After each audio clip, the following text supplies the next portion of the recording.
Assalomu alaykum hurmatli kuzatuvchilar. Mana bundagi perikos deydi rus tilida, biz o'zbek lahjasida qiytiq uylar deb qo'yadi. Shu ko'p bo'lib qoladi. Endi juda ko'p bo'lsa, ba'zi bir xonadonlarda masalan uyni solsangiz ko'chaga chiqib ketish kerak bo'lib qolsa, shunaqa xonalarda duch kelinadi bunaqa narsalar, holatlarga. Mana qaranglar, uyda bu tomonlarda enlarida ham jinday qiytiqlar bor edi. Masalan 3 sm, 4 sm bu yerlari ham farq qilardi. Mayerimiz mana ancha perikos, mana bu burchak bilan bu burchak mana ketgan. Lekin mana soldik, qaranglar, juda ham bir go'zal bo'lib chiqdi mana burchaklarigacha mana zo'r qilib. Mana bu yer ham chiroyli chiqdi mana. Bu akamiz mana xonadon egasi mana. Chiroyli mana zo'r chiqdi mana. Yoki to'g'rat oladigan, oyog'ini yuvadigan joylargacha mana bir xil qilib kesib mana bolalar.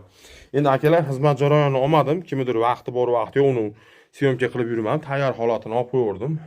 O'zingizlar baho bering. Mana akamiz o'zi gapirsin. Aka, xizmatimiz qanaqa? Xizmatlar zo'r. Narx-navo rivoj bersin, xotirjamligi berib, ishinglarga rivoj bersin. Amin. Allohu akbar. Yaxshimi aka? Zo'r aka. Narxlarimiz sizga yoqdimi? Qoniqtirdimi aka? Hechmi? Xizmatlarimiz Zo'r. rahmat akajon, sog' bo'ling.